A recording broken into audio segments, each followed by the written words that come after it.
Hola muchachos, buenas tardes.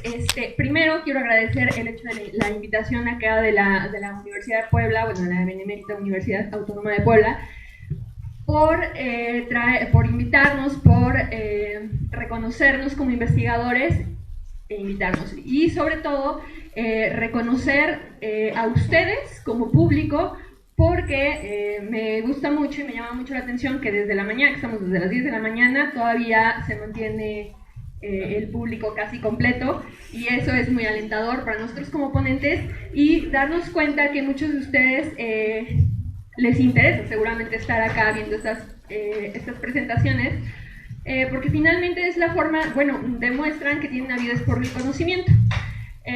También reconocer obviamente a su cuerpo académico, que no se queda solamente con lo que les enseña en clase, sino que busca otros mecanismos para que ustedes mejoren y se desarrollen mejor para su desempeño académico. Como bien mencionaban, trabajo varias líneas de investigación. Sin embargo, me pareció importante traer el del sistema electoral argentino, porque en octubre de este año, o sea, el mes que viene, en Argentina se celebran elecciones presidenciales y legislativas. Entonces seguramente va a ser un tema en el que vamos a estar escuchando mucho, por lo menos en las noticias, y si indagamos de repente por internet, si nos interesan los procesos electorales, vamos a conocer pues qué onda, qué pasa en Argentina. Ahora, tenemos ciertas coincidencias con el sistema argentino. Es cierto que somos parte de la misma región, es cierto que somos ellos también tienen un sistema presidencial, pero no por el hecho de que tengan estas características o estas coincidencias, quiere decir que seamos totalmente iguales respecto al sistema o al diseño electoral. Tiene características muy particulares, que es lo que les voy a presentar, y es con las que se van a regir las elecciones del mes que viene. Podemos rápidamente...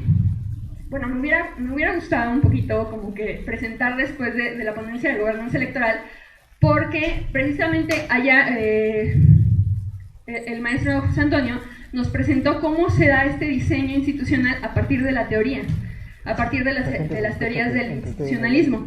Ahora vamos a ver aquí una parte más práctica, cómo un sistema, cómo un país lo desarrolla por completo, ¿sí?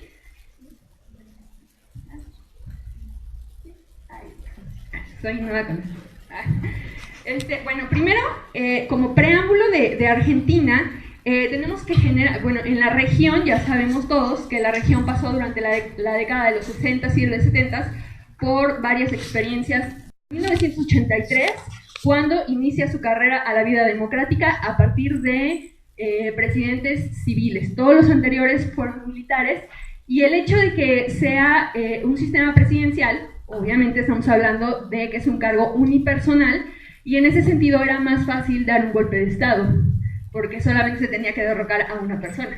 Entonces, tiene un poco de sentido, tiene algo de sentido por qué hubo tantos golpes militares, aunque no quiere decir que necesariamente un sistema presidencial fomente golpes de Estado, ahora, este régimen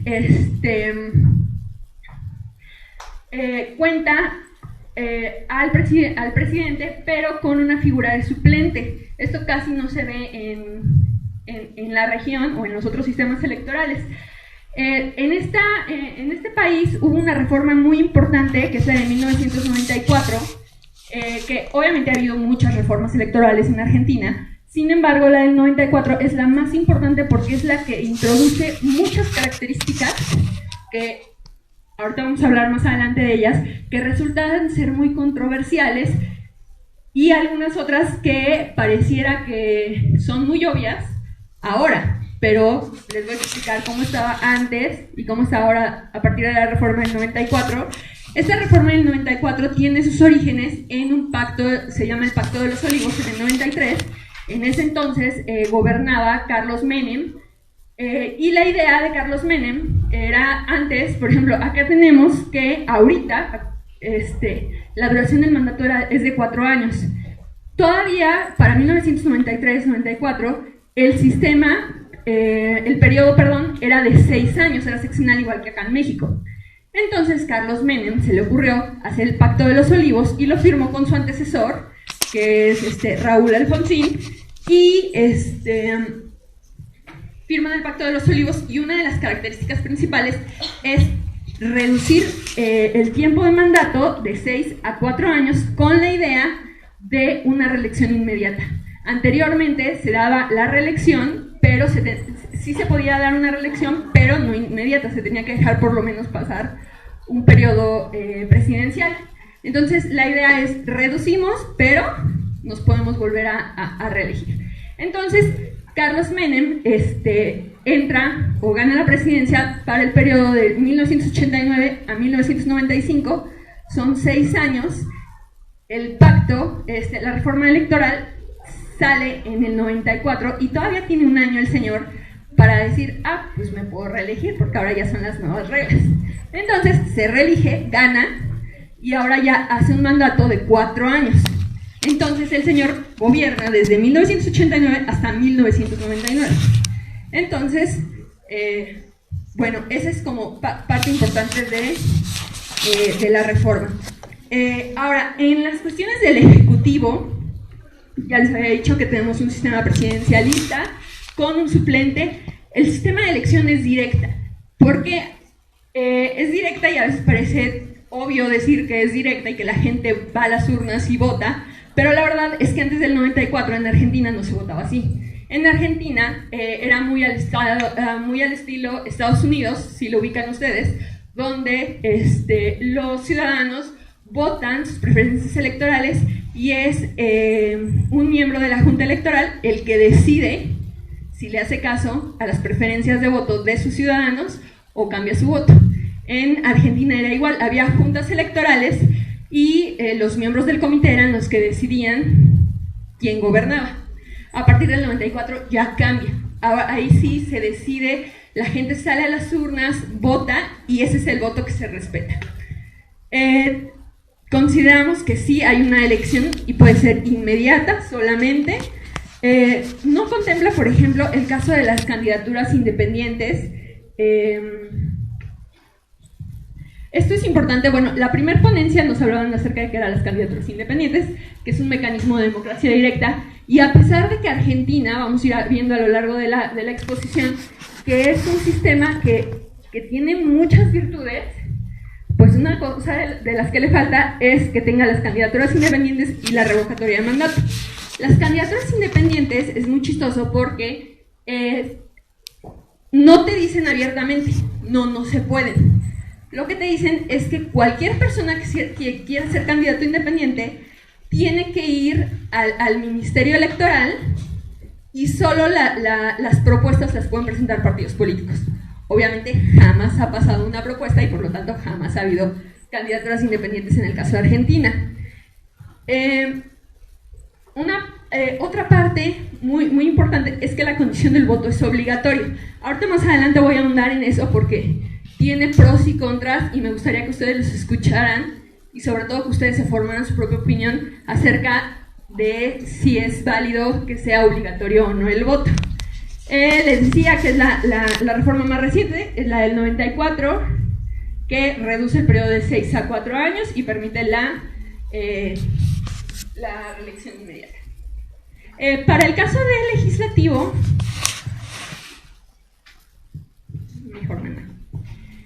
para el caso del legislativo, allá también el Congreso se divide en Cámara Alta y en Cámara Baja. La Baja ya sabemos que es la de diputados, que es la que representa al pueblo, y la Cámara Alta, la de senadores, es la que representa a las provincias. En Argentina no se hicieron más bolas. En Argentina hay 24 provincias y para evitar problemas acerca de los distritos electorales, dijeron, bueno, pues los distritos electorales van a ser esas provincias. Entonces, hay 24 provincias, hay 24 distritos electorales. Para el caso del cuerpo legislativo, se buscaba que fuera la representación proporcional lo más pura posible. El problema es que en Argentina tenemos un sistema multipartidista que impidió que se pudiera... bueno, también se buscaba que fuera un sistema de mayoría absoluta, es decir, de 50+1. Pero debido al multipartidismo que existe en este país, pues era imposible alcanzar la meta. Entonces decidieron poner ciertas decidieron poner ciertas reglas y ciertas metas. Se me olvidó decirles que para el caso del Ejecutivo, ¿cómo gana un presidente la elección? Tienes que tener el 45% de la votación total efectiva, que es bastante alta, o tienes que tener el 40% y que el segundo lugar, el que esté debajo de ti, esté a 10 puntos porcentuales. Si estas condiciones no se cumplen, entonces el sistema tiene contemplado la segunda vuelta o balotaje.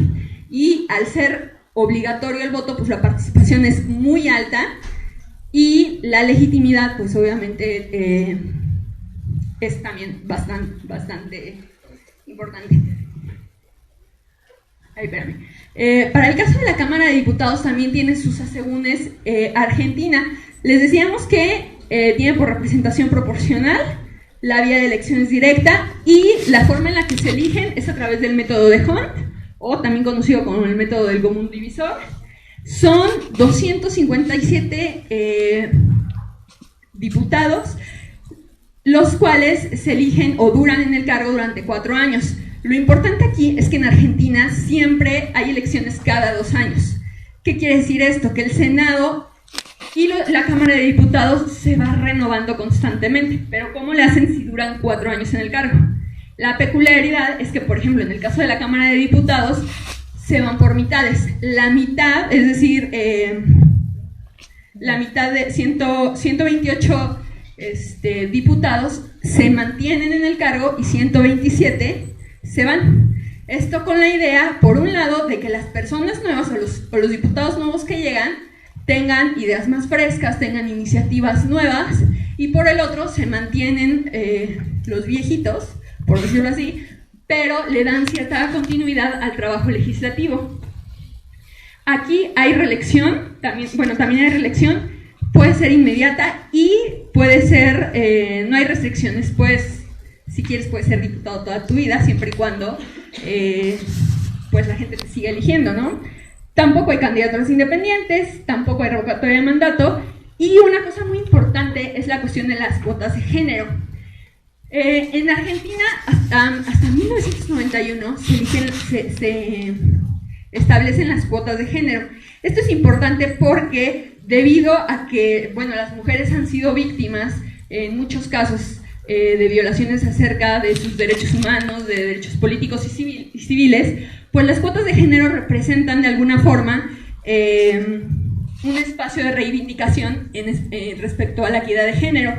Lo importante aquí es que la cuota de género sí hay y nos dice que es del 30%.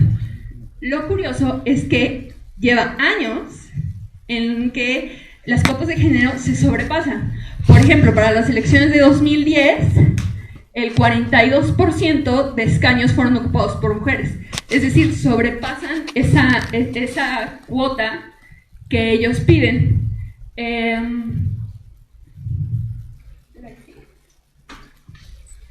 Para el caso de la Cámara de Senadores, el sistema de elección buscaban que también fuera de representación proporcional, pero ahí había obviamente un problema, porque no puedes comparar tú una provincia como Buenos Aires con una provincia de Santa Cruz. Es decir, ahí había provincias que eran mucho más grandes y unas pequeñas, y el hecho de que se fuera por representación proporcional haría que algunas provincias estuvieran sobre representadas y otras pues no. Entonces lo que hicieron es, como aquí en el caso mexicano, se dan 3 escaños, allá hay 72 miembros, son 3 por provincia. ¿Cómo se eligen? Dos miembros se ganan al partido que gane, a la primera fuerza, y el otro espacio que queda libre se deja para la primera minoría.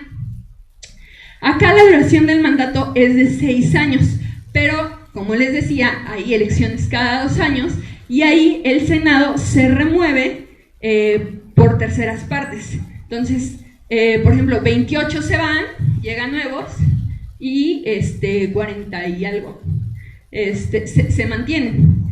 El siguiente año, los siguientes 2 años, se mueven los otros 24 que no estaban, que no se habían movido, y así constantemente. Entonces, siempre va a haber continuidad al trabajo legislativo. La reelección es igual que en la de diputados, puede haber sin ningún problema, puede ser vitalicio, senador vitalicio, de toda la vida.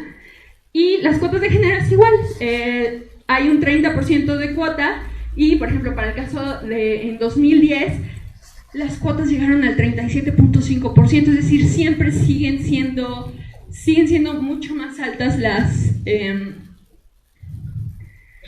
el porcentaje. Esto nos habla de que es una sociedad donde, a pesar de que se ponen cuotas de género para la reivindicación y para minimizar esta desigualdad que había entre géneros, nos habla de que es una sociedad que le otorga el poder a las mujeres, y digo, no es de ninguna manera casual que la presidenta es mujer, es la primera presidenta elegida popularmente, con índices muy altos de votación, arriba del 50%, que es Cristina Fernández, ¿no? Ahora, les hablaba acerca de algunas características importantes que tiene el sistema argentino. Unas cosas que tiene es el voto obligatorio. El voto obligatorio, esto... En Argentina el voto obligatorio, el voto se considera universal, igualitario, secreto y universal y obligatorio, perdón. Pero, ¿por qué obligatorio? Hay argumentos en pro y en contra. En contra, obviamente, es que muchas personas, ¿por qué vas a transgredir la libertad individual de tener que votar por un sistema que a lo mejor en el que tú ni crees? Entonces, ese es como el argumento más fuerte. Sin embargo, una de las partes importantes se da cuando por ahí de 1916 había altos índices de abstencionismo, y ante la falta de representatividad y de legitimidad, pues entonces dicen, vamos a hacer el voto obligatorio, y esto ha llevado a que pues, las elecciones sean muy concurridas. Ahora, es obligatorio para aquellos que tienen de 18 a 70 años. Aquellos que pasan de los 70 años pueden votar voluntariamente, o se puede, cosa que yo no he visto en muchos países, que pueden votar desde los 16 o 17 años. Si tú quieres, puedes ir y votar. No es obligatorio todavía, pero tienes la posibilidad de hacerlo. La controversia respecto a por qué votan los jóvenes pues son muchas, porque imagínense que en muchos países el hecho de que tú puedas votar te hace parte, ya eso te hace ciudadano. Pero si tú chocas y matas a una persona, ¿cómo te van a juzgar? ¿Como mayor de edad o como menor de edad? Porque si bien ya puedes votar, pero ¿qué tal que todavía tienes 16 años? Entonces, eso tiene mucho que ver. Otra parte del rango poblacional, o de por qué es criticable el voto de los jóvenes, porque en Argentina el rango más denso de la población, obviamente, es el que va de los 16 a los 19 años. Es donde más se concentra el grueso de la población, y obviamente pues tiene ciertos fines político-electorales. Además, que muchas veces cuando están chavitos se presta a que no tengan una conciencia de poder elegir de manera crítica a tus representantes. Puedes estar pues influenciado por tus papás, por la iglesia, por tus profesores, por tus amigos, y entonces no racionalizas bien quién quieres que te represente. Entonces vemos que tiene ciertas cuestiones importantes el voto obligatorio. Ahora, aquellos que no votan se hacen acreedores a una multa que va desde los 50 a los 500 pesos argentinos, y además la imposibilidad de realizar movimientos de gobierno durante un año.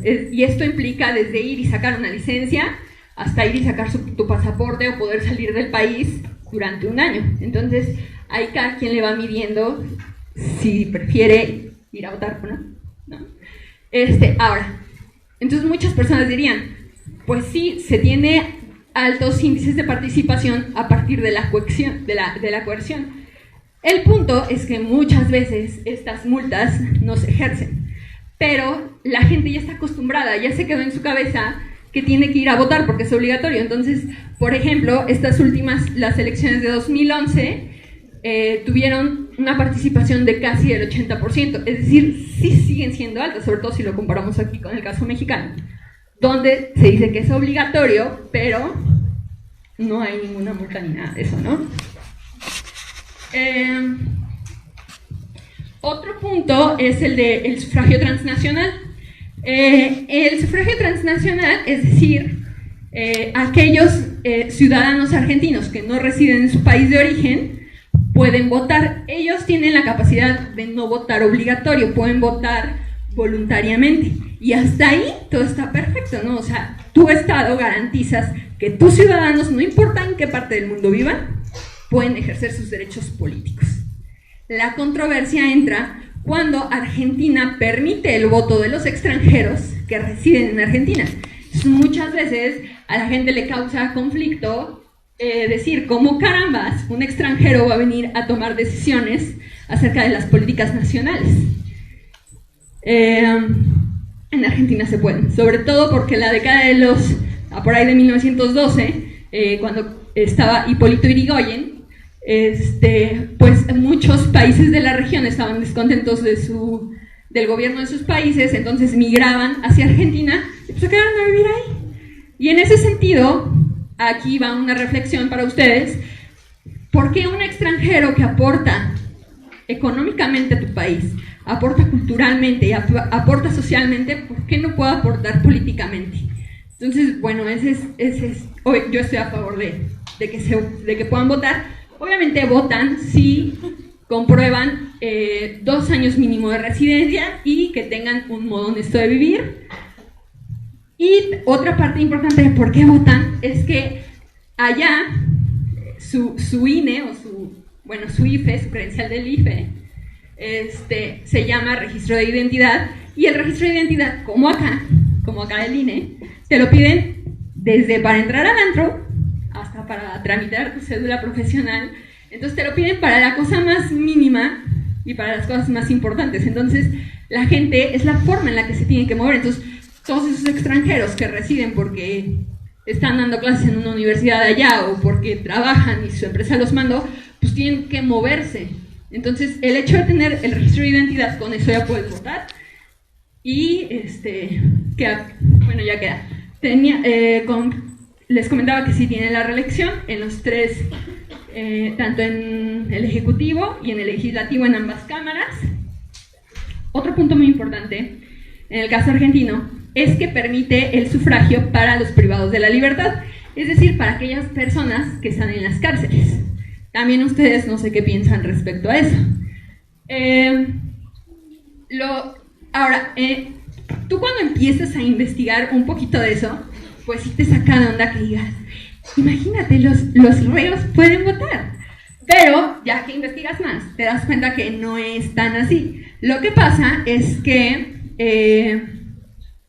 ellos pueden votar siempre y cuando no tengan condena. Aquellos que ya tienen condena, les dicen, ¿sabes qué? Muchas gracias, igual que haga, no puedes votar. Y aquellos que tienen arresto domiciliario o preventivo, ellos sí pueden ejercer su voto.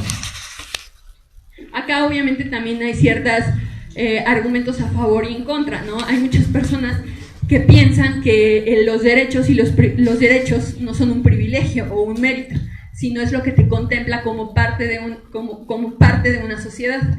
Y hay personas que piensan que el derecho como a votar y esta cuestión de todos los derechos no se pueden sobrepasar ante las cuestiones de justicia.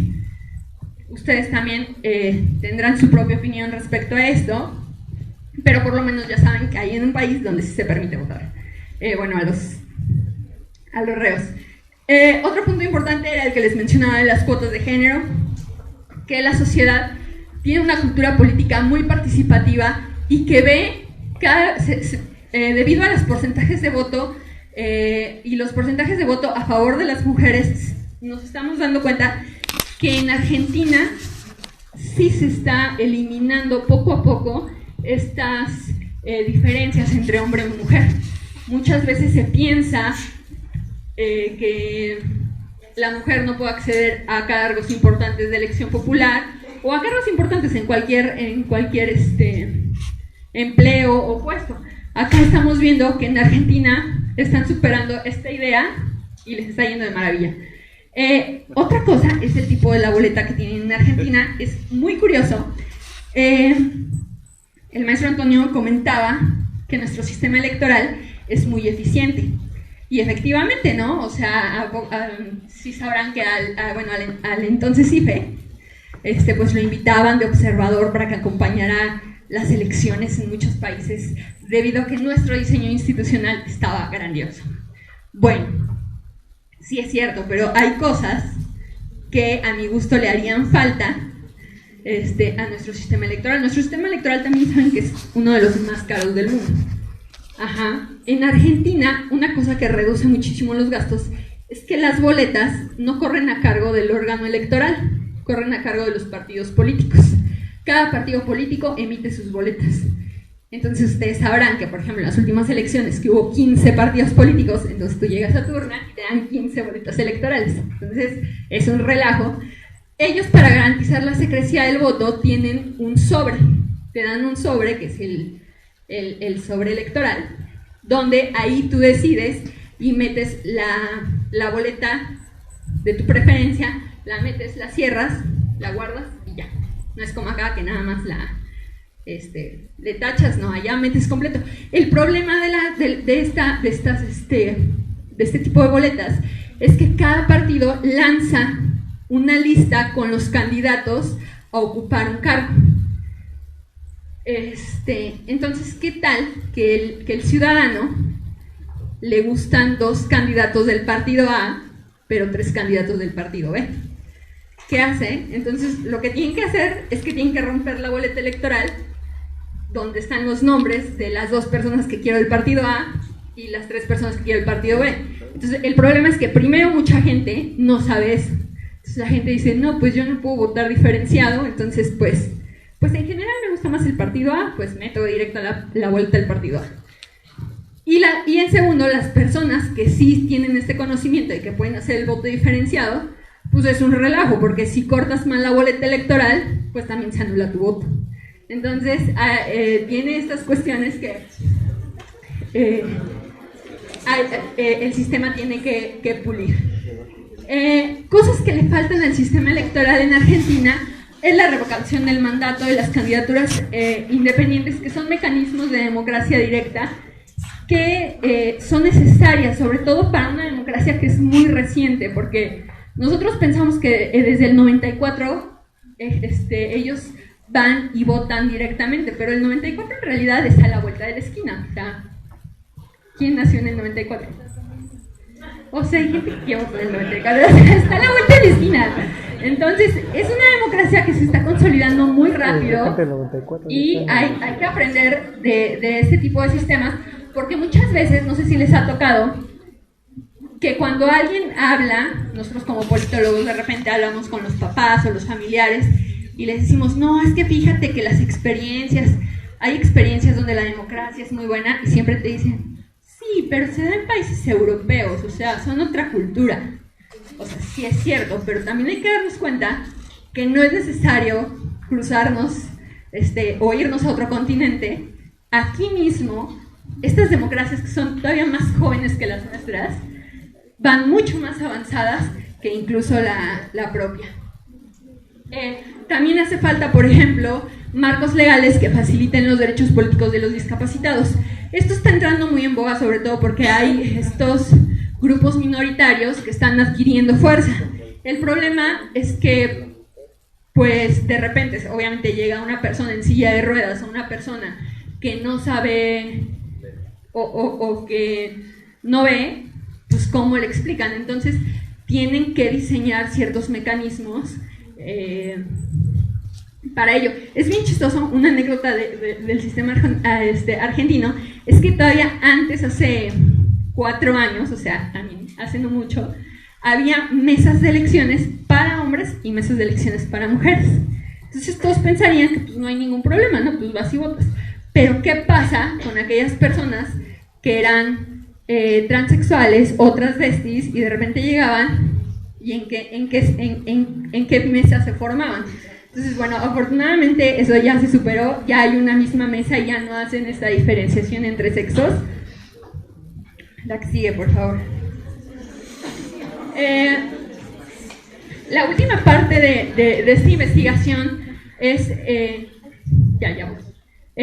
Bueno, me voy rápido porque ya me están cortando. La última parte es un análisis que se hace a partir de los resultados electorales de las tres últimas elecciones a nivel nacional. La verdad es que fue todo un rollo sacar, porque son 24 provincias y en cada provincia obviamente hay coaliciones distintas. Entonces, para poder sacar el total efectivo de la votación nacional es un rollote. Para 2013, en la Cámara de Diputados, el primer lugar fue el Frente para la Victoria, que es la coalición que representa Cristina Fernández, y el segundo lugar, la UCR, el Partido Socialista y los aliados, y en tercer lugar, el Frente Renovador y los aliados. Esto no es más que los resultados electorales y los porcentajes. De este lado tenemos los votos afirmativos, los votos nulos. La que sigue, por favor. Y de igual manera, estos son los resultados para senadores.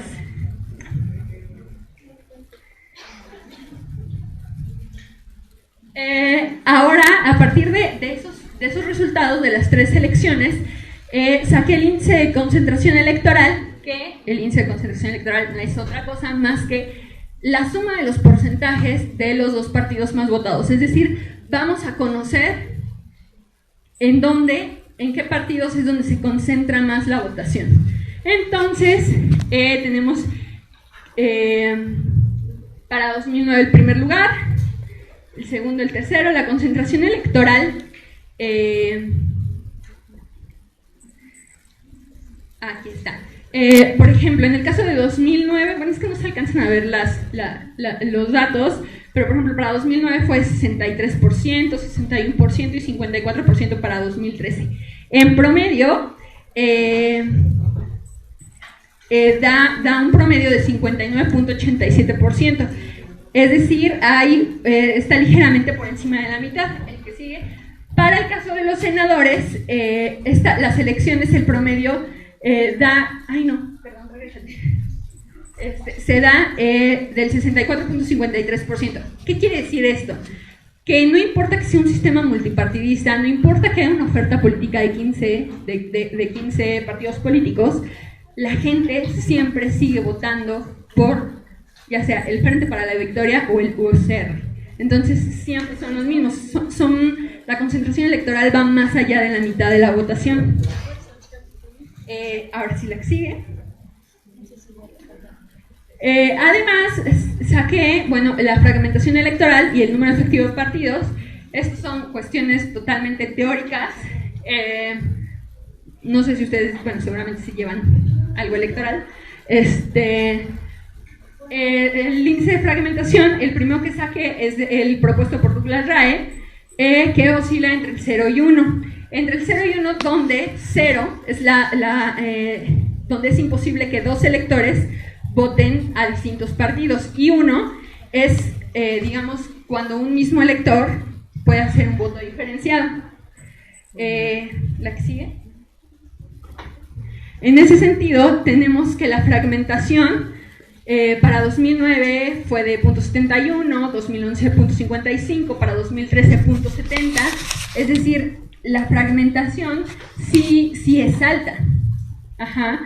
Y de acuerdo al número efectivo de partidos, tenemos que para el caso de los diputados va de 3.5, 2.27, 3.37, es decir, esto coincide con el índice de concentración electoral. A pesar de que hay gran fragmentación, la gente concentra su voto en estos partidos, en 2, en 3, 3.5 a lo mucho. Ajá. La que sigue, por favor. Ya para terminar, a manera de conclusión, tenemos que el sistema electoral argentino resulta ser que sí es bastante inclusivo en materia de derechos humanos, porque acepta, es muy incluyente, por ejemplo, respecto a las minorías tradicionales, que, por ejemplo, son indígenas. Por ejemplo, hay otros países de la región, como Perú, donde existe la figura de escaños reservados, pero es una sociedad donde la población indígena se acerca al 70%. En Argentina es menos del 3% de la población indígena o de orígenes indígenas. Entonces, en realidad hay como ciertos mecanismos para que sean incluyentes, y las minorías alternativas, que era lo que les he explicado acerca de los migrantes, ¿no? O sea, de todas formas es totalmente inclusivo el sistema. Ahora, la principal crítica es que les hace falta los mecanismos de democracia directa. No tienen las candidaturas independientes a la revocación del mandato, que son muy importantes y que es lo que va a rifar a la ciencia política y a los sistemas electorales en los años venideros. Y es importante para que transiten de esta democracia representativa a una democracia participativa. Hay que entender y hay que comprender que es un sistema multipartidista, como les decía. Hay más o menos 15, en las últimas elecciones se presentaron 15 partidos a nivel nacional, a nivel local todavía hay muchos más. Bueno, es una cosa que hay que considerar, y el sistema permite ya sea quebrar o generar mayorías gubernamentales. Es decir, también esto provoca que el mismo sistema provoca que la gente, que la ciudadanía sea una ciudadanía más informada, porque al haber elecciones cada 2 años, tú estás al pendiente del trabajo legislativo, pues de tus gobernadores. Entonces, si sí los quieres, pues igual, pero tienes que, o sea, puedes ir y refrendar tu voto, o al contrario castigarlo, pero por lo menos sabes cuál es la chamba que está haciendo cada uno de ellos. Entonces es importante para la ciudadanía y es importante para el trabajo legislativo, porque le da continuidad y siempre está lleno como de nuevas ideas, ¿no? Obviamente, les decía, es una ciudadanía más politizada y fortalece decisiones a corto y mediano plazo. Estas elecciones, para 2015, les decía, el 25 de octubre se dan las elecciones en esta primera vuelta. Son 2 candidatos los que son como punteros.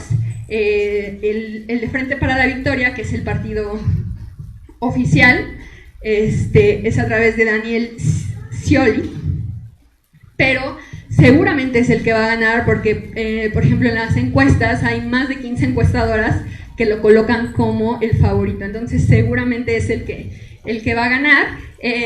El segundo lugar es